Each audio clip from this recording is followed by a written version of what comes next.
Hey, what's going on, guys? Godstatus here. Today I want to discuss how I became the best player in Phantom Forces and how you guys can improve and make your way to the top as well, so let's hop right into this. For those of you guys who don't know me, I'll give you a little bit of background on my quote-unquote career playing this game. I started in about January of 2016 and I joined competitive at about rank 45, which was a little below where you could actually play. You were required rank 50 at the time, but nonetheless. In competitive Phantom Forces League, also known as CPFL, my team went undefeated until the league eventually shut down. Not many games, just thought I'd throw it in there. I think we won like 4 or 5 before the league officially shut down, and we were also undefeated in scrims if I'm not mistaken. For a while, I was the highest rated overall player in competitive Phantom Forces organization, also known as CPFO. For about 4 seasons, I ranked at the top, and even for a season or 2 when I didn't play, I was still top ranked for quite some time. I also held the highest kill record in Phantom Forces for a little over 2.5 years, originally being at 179 kills, and then followed that up with the first ever 200 kill game, being 210 kills. At the time, this was the first ever legit 200 plus kill game in all of Phantom Forces history. No one had ever done it before, and I was the first, which was a pretty awesome moment. I also hold the record for the most 100 plus kill games to ever happen. I have over 300 of them documented on my Discord, and I haven't even uploaded a picture in there in over a year. Not to mention, I didn't upload any pictures for about 2 years of me playing the game, so I have quite a lot. So as far as my experience goes, I used to be a much better player than I am now, but a lot of the things I learned I'd like to share with you guys today, because there's a lot of things that I see people do that are very basic but could easily be improved on, so let's talk about it. Starting out with Phantom Forces, I was just like everyone else. I had no idea what I was doing. I mained the Scar L. I thought the SKS was like a godsend of a weapon. I thought, I had no idea what truly could be used in this game and how much power certain guns had. The best things to truthfully do, in all honesty, at this point of age, with how many YouTubers there are, is look up overpowered guns on Phantom Forces on YouTube. There's a lot of really good information out there. I know me and Oscar and a bunch of other creators have made videos discussing these things, and you guys could use that as kind of a baseline and try to figure out what guns are really good to use and what you could work with initially. While these guns may not always be the best for you, like I said, they'll give you an idea as to what can be good. There's a lot of good information in these videos that could steer you in the right direction. I'm not saying that these are just, know all, say all videos and everyone's opinion is right, but there's a lot of good things out there. I think one of the more important things is to focus on having fun initially. Nothing gets you annoyed like frustration. Being frustrated with the game just immediately kills my drive to play it, and that's why I quit playing games like Counter-Strike. I became, Supreme Master First Class, which is second highest rank, and I eventually just got bored with the game because I was always getting frustrated because I would mess up and I'd be overcritical and blah blah blah. Focus on having fun at the end of the day. You could always improve while having fun. You don't need to be tryharding 24/7. One of the things I try to preach to people the most is trying to learn maps as a new player. Learning how the map flows and learning where the enemies can spawn and the choke points of the map are going to be extremely important. Spawn trapping is also how you get 100 plus kill games for the most part. If you know where the spawns are, that means you're one step ahead of the enemy and you already know where they're going to be coming from. The choke points will have the most traffic, and knowing how to fight around them will easily be your biggest help. Think about something like Suburbia, where the King of the Hill spot is right dead center in the map, and Suburbia is basically a copy-paste flip-flop version of itself. Knowing how to fight around that area, extremely important. Knowing where you could peek, knowing where you can hide, and knowing certain angles is just really important, and it'll help you a ton if you have that all pre-programmed into yourself. Having map knowledge is super important. If you know something like you could jump over this box and you could see this area, but you're open to getting shot from these areas and things like that, you have just that little bit of extra knowledge that other players won't have, and it'll help you a lot in the long run. Another huge thing to focus on is your radar and the footstep sounds. I see people literally ignoring this 24/7. You are given the tools to see people, and some people out there just flat out refuse to use them.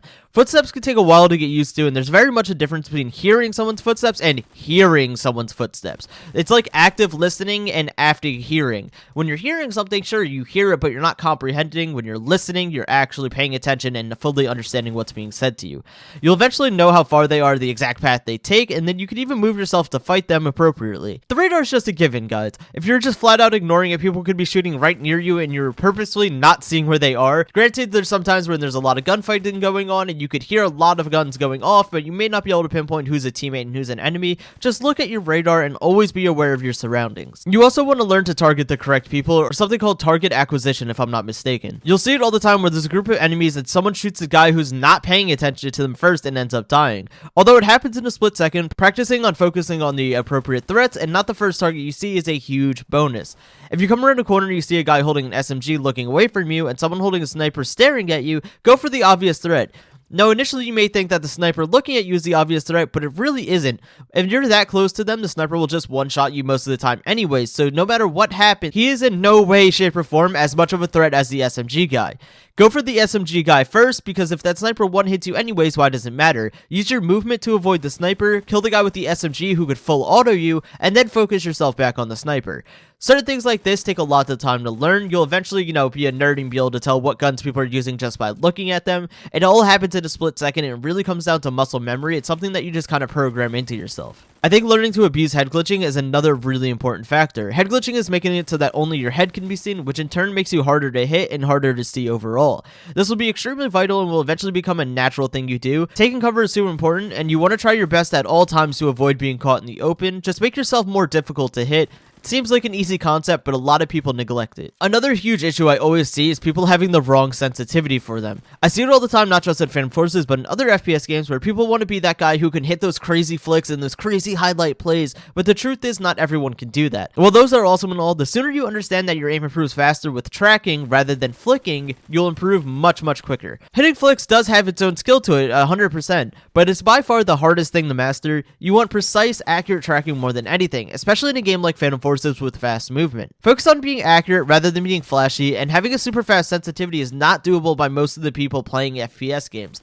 For the majority of you guys out there, slow your sensitivity down a little bit if you're struggling and be patient with it. You don't want to have crazy fast sensitivity where you're just over adjusting. It'll only hurt you in the long run. Now, the topic of guns is something that's ever changing with updates in the game. However, I want to give kind of a general talk about it. Personally, I made the G36 and managed to get over 115,000 kills with it. While it was never the absolute best gun in the game, it was perfect balance for me for most maps. It had really good accuracy, a good reload, it had a 4-shot at all ranges. It was a solid gun overall, like I said, but it was not the best gun. The gun you use based on the map is definitely a factor, and the quote-unquote meta, meaning that the best guns to use at a certain point, will always exist. For me personally, could I take out a pistol on a large map like Ravad and drop 100 kills? Of course I can. But in that same exact game, could I drop 150 or more with a rifle or LMG? Probably. For any map that has medium to long range gunfights, an assault rifle or LMGs is 100% going to be your best bet. Accurate guns such as like the AUG H-bar, either of the LMG RPKs, the M60, G36, L85, honestly any of the AUGs, M16A3, HK416, a little bit less accurate with more damage, something like the AKM, are all really great choices for these. Now, while these guns still excel at close range maps, you now need to pick a gun that depends on your type of playstyle. You load into a game and you see that you're playing on Metro and you're a super aggressive player, that means you're going to want to slap on an SMG, whether it be like the Vector, Colt SMG, MP10, MP510, M231, etc., and be super aggressive and learn how to play that way.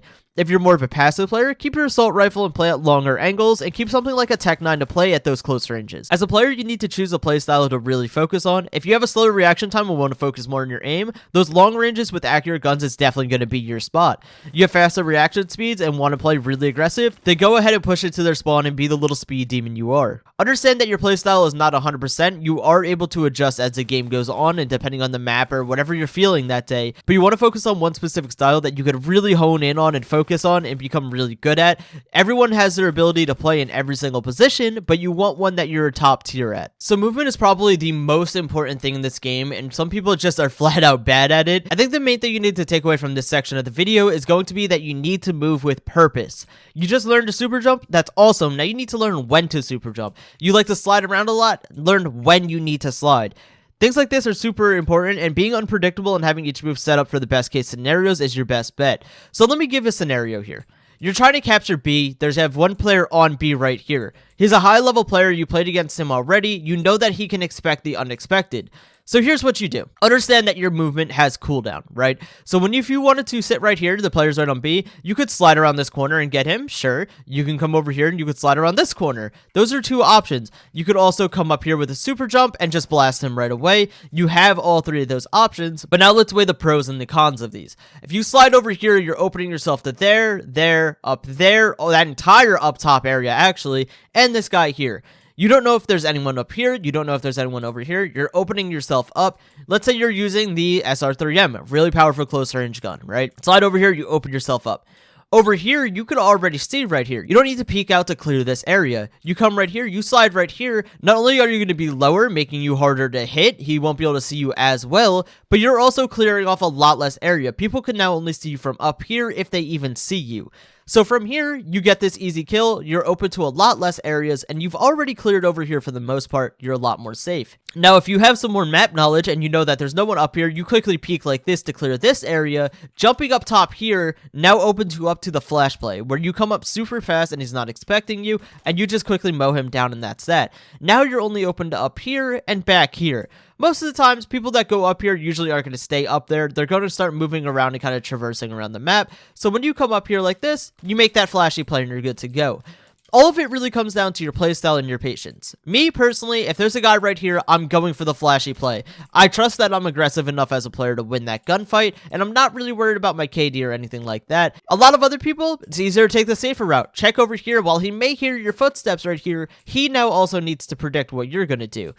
He's standing here, and he hears you moving around right there. He is now constantly looking 3 different areas, right? So you need to be unexpected. If you're playing against a guy who knows what he's doing, and he's going to expect that super jump, obviously don't do it. If you don't know what type of player he is, and you're unsure of what he actually knows, pick your best option. See, for me personally, if I'm holding this and I hear someone right here, I'm more than likely going to hold this angle. That's just my go-to. I'll be able to see if I need to flick over there, but for the most part, my cursor is going to be practiced right here, and then need be, I can always just flip over and kill him, right? So we're right here. You could also shoot right there, shoot right here, or you can just flick right over. Most people will pick one spot to focus on. Maybe they'll be moving around a little bit, or if they're smart, they go for the aggressive play on you. You need to remember that sliding and super jumping both have a cooldown, and that also affects your strategy. For a player like him, if he jumps up here, he has no quick way of getting out other than just simply running. And look at how slow it is to just get up and keep running from here.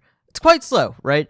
Whereas if you come around the corner and slide, you shoot, and then you could slide again in maybe like a second or two, but there's still a little bit of a cooldown. Set yourself up for the best case scenario. Always give yourself an out. Just because you can super jump doesn't mean you should. I see a lot of people who will just walk around corners like this and super jump up like this. While that's definitely a way you could do it, it's not really necessary. Save it for a slide like this, get yourself closer to this cover, and then by the time you're ready or you gunfight right here, you reload, and then you're ready to super jump again.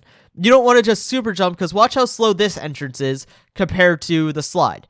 See how we have to land and then start our run again, whereas with the slide, we just immediately get up and we move. We're behind cover, we can check this area. Most of the times, if you're fast enough, those people, you can just let off some shots for cover fire, and now you will officially have area behind this tank to fight them off. You're cutting off this entire area from seeing you. You can go up, you could slide again, or if you're feeling special, super jump back, and there you go. The same thing goes with head glitching as far as with your movement. I know I already mentioned it before, but head glitching is a really big thing. You'll see a lot of people, you have these entire things of cover right here, but they'll just walk up like this. They're completely open now. Instead of walking up like this, you cover yourself from here, you're head glitching so they can only see my head right here, and these barrels are protecting you. If you look at these barrels, the SR3M cannot shoot through them, right?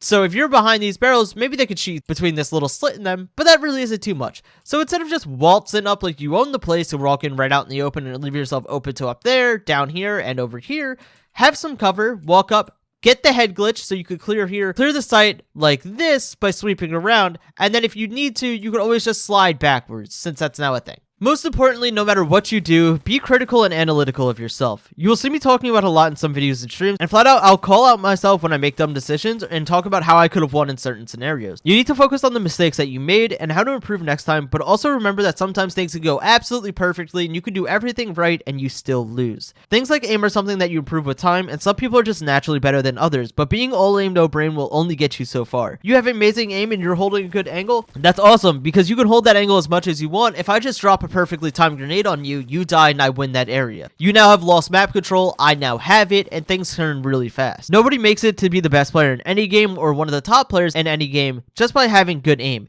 You need to have map knowledge, you need to be aware of your situations, and game sense is super important. There hasn't been any player out there who has just become a professional by running and gunning, being the top player in a game, and I promise you will not be the first one to do it, neither will anyone else. Lastly, stay humble in your skill. For a long time I considered myself that invincible player, because even if you killed me a few times, you would very rarely actually beat me. While I may have been considered the best all-around player, there was most definitely people that were better than me in certain categories, and there was also people who could actively beat me in 1v1. However, this is a team game, and all of your skills define you as a player, not just one category. I'll give you a perfect example of a player named NoPrej. He was an amazing PF player and considered one of the greats as well. I was able to beat him a lot of times, however, we 1v1 occasionally for fun, just because we wanted to see how we do against each other. And honestly, he kind of put me in my place.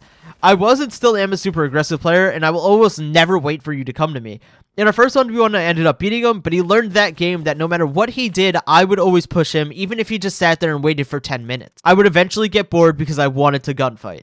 In those 1v1s, he easily put me in my place, making me realize that as a passive player, he could dominate in most aspects of the game, whether it be a close range fight or a long range fight. He had all the knowledge and he had all the information before I could really even do anything about it. He made it very clear that my super aggressive player style would not work forever, and eventually people will learn to beat it.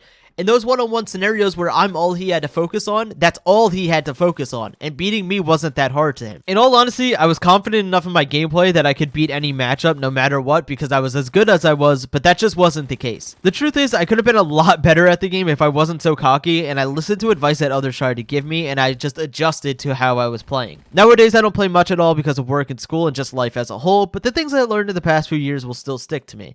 My movement's completely muscle memory, and any decision making I have is still as good as it used to be, but I'm just not as sharp as a player as I once was. When you see me running around and I'm always sliding or super jumping, things like that, that is flat out muscle memory. I do all that without having to think. People out there who are thinking about their movement aren't that great at the game yet. Having to focus on that and not being secondhand nature takes away a large part of your decision making, and it will really inhibit your playing as a whole. Be humble in your skill, always be willing to learn and take advice from people. Whether it may not be good advice, at least listen to what others might have to say. They might see something that you don't. The best players in, let's say, sports have coaches because those coaches will see something that they don't in their game and help them fix it. Always be open and try your best to improve. I wish you guys the best, and I'll see you guys in the next one.